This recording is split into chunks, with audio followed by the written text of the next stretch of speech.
A man was sentenced to 60 years in prison for sexually assaulting a child in Sauk County.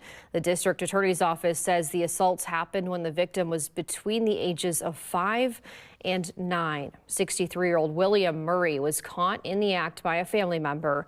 An investigation into Murray also led to an uncovering of earlier abuse that happened in Iowa County. Murray was sentenced yesterday in Sauk County.